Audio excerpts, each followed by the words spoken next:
for 10,000. We sell a 9. I spent 300 some goodies for us. And I got you a little extra. Ha!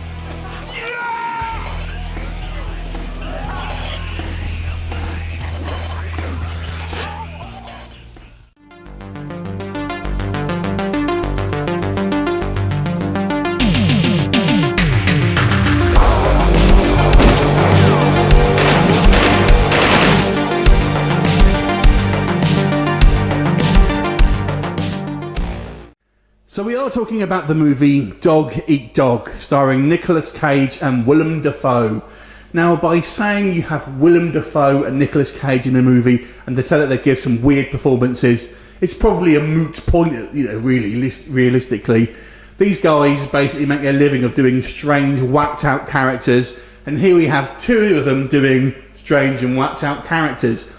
Now, the story here focuses on three criminals, two of which are played by Dafoe and Cage, and they are kind of like relatively kind of small fish, and kind of going from score to score. Basically, we kind of get a little bit of a backstory about these kind of guys. There's also a third one, and they are basically going on a kind of a series of jobs that basically are escalating into a kidnapping plot, basically, that obviously goes somewhat awry. So this basically is a film with, I would say, it's not got a huge amount of plot, to be quite honest. It's more of a character piece. It almost feels like a day in the life of these kind of criminals. So let's talk about the positives and negatives of this one. Positives, I have to say, if you are a fan of Nicolas Cage and Willem Dafoe doing weird shit, you're going to love this movie. I mean, to be fair, it's Willem Dafoe who really kind of like lets the kind of like his kind of inner crazy out for all to display here, but Cage has a couple of moments there where he has a few pure Cageisms, but he is more restrained than Dafoe for definite. The main thing for me that I liked about this film was the camaraderie between these three guys. Now, it's called Dog Eat Dog, so there is a kind of clue in the title about the relationship of these guys, but nonetheless, for the most part, I felt that these guys had a really interesting bond. I mean, they were friends, but a lot of it was down to just circumstance. And you got that. I felt like that was really well portrayed.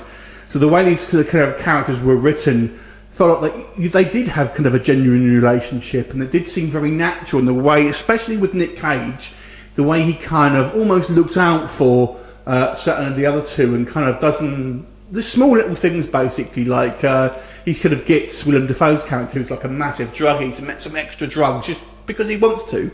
So that kind of thing I kind of liked. The character developments. And Nick Cage, he can do some good acting, as can Dafoe.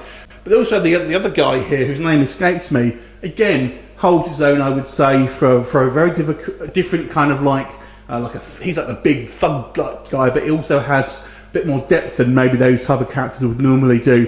And that's the real strength of this film, is the relationship between these guys.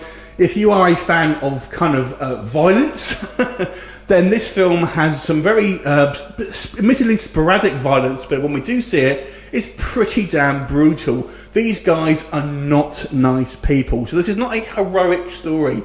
These guys do some despicable things on camera. And when we do see it, it's all for the world to see. And some people think, was this a dream sequence, or did that actually happen? No, that actually happened. They actually kind of did that in the story. So there are some quite extreme levels of violence here, and kind of like people dying, and you think, man, that actually happened.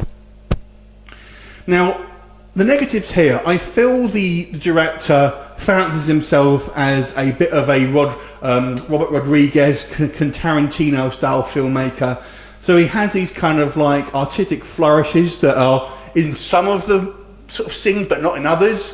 So I feel it has a bit of an inconsistent tone to it throughout the film. So at first, I've got to say, I found it somewhat irritating. It did feel like it was really just kind of taking a leaf out of someone else's book. But then the film settles more, kind of goes into more of a standard kind of narrative, if you like. But when we get to the end of this film, it goes way off the rails. And I have to say, I had a real problem with the end. The end to me, there's a kind of an epilogue, which that could have done without it, to be honest with you. the end of this film, the epilogue is got, I got to say, is pretty awful. I won't go into it, but also preceding the epilogue, there's the way it kind of wraps up is a bit of a thing that Godzilla got critiqued for. It's more of a, telling you, not showing you to a certain degree. But then we kind of go to this epilogue and thinking, what the fuck am I watching? I mean, where's this all coming from? And it's hinted at throughout the film, but I didn't like it. I got to be honest, I didn't like the ending. But overall, I did really enjoy the character moments between the three leads, basically. And like I said, some of the kind of the violence here is pretty shocking. And it does do a good job of kind of really taking you aback and thinking, man, you're kind of liking these guys, but then they kind of will do something that's so kind of deplorable. You realise, now these guys are horrible, but they're charismatic. But overall, I feel it was a mixed bag, this film. I'll give this movie a 6 out of 10. Have you seen it? What did you think of it? Leave me a comment, and I'll look forward to seeing you next time. Bye for now.